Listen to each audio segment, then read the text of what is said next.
የሰው ልጅ ፍላጎቱ እንደ ባህር ነው። ብዙ ነገር እየከተተ ጸጥ ነው። ወዳጆቼ ኢኮኖሚክስ ሲናገር እንደዚህ ይላል፣ when income increase demand also increase ይላል። ገቢ ቢጨምር ፍላጎትም ይጨምራል። የሚገርምህ እና ስቀህ የምትቀረው ተደስተህ የምትቀረው ሰው ያለ ክርስቶስ ነገር ያለው በሞት ፍርሃት ይሰቃያል። ሰው ያለ ክርስቶስ መጨረሻ በሌለው የደስታ ፍላጎት ይሰቃያል። እኔና እናንተ ግን ጳውሎስ እንደዚያ በጌታ አለ ደስ ይበላችኋል። ደግሜ እላለሁ ደስ ይበላችኋል። የክርስቲያን ደስታው ሁኔታው አይደለም። የክርስቲያን ደስታው ልብሱ አይደለም። የክርስቲያን ደስታው ነፍሱ ውስጥ ነው ያለው። የክርስቲያን ደስታው ኪስ ውስጥ አይደለም ያለው። የክርስቲያን ደስታው ትምህርቱ ላይ አይደለም ያለው።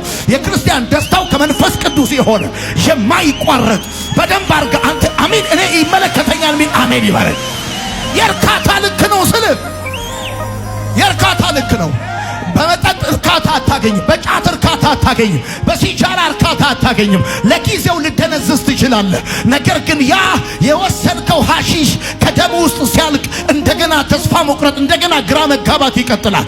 ይሄንን የህይወት ውሃ ስጦታ ክርስቶስን ብትጠጣው፣ የህይወት አዳኝ አድርገህ ብትቀበለው፣ ለአንዴና ለመጨረሻ ጊዜ ረክተህ ትቀራለህ። አንተ ጩሁና በደንብ አድርገህ አሜን ባለኝ።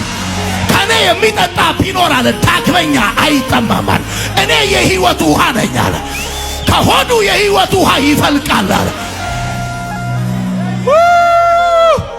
ብዙዎችን ከሐሺሽ ስራት የፈታ ከጫት አዙሪት የገላገለ ከእጃቸው ላይ ጠርሙስ አስጥሎ መጽሐፍ ቅዱስ ያስያዘ መልካቸውን የቀየረ ህይወታቸውን የቀየረ ጨለማቸውን የገፈፈ ውድ ስጦታ የርካታ ሁሉ ጥግ ኢየሱስ ይባላል።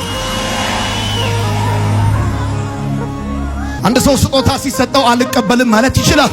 በአክብሮት መቀበልም ይችላል። ይሄንን ውድ ስጦታ እግዚአብሔር አብ አንድ ልጁን ኢየሱስ ክርስቶስን በመስጠት ኢየሱስ ከስጦታዎች ሁሉ ትልቁ ስጦታ የሆነው ትልቁ እርካታ ስለሆነ ይገርማል። አሁን ለዚህ እኮ ነው ሰዎች ኮንፊውዝድ የሚሆኑት በክርስቲያኖች። ለዚህ ነው ሲያዩን ደስታችን አይቋረጥ፣ ሲያዩን ሳቃችን አይቋረጥ፣ ሲያዩን ትልቅ ተስፋ አለ በውስጣችን። የሰማኝ ሰው ካለ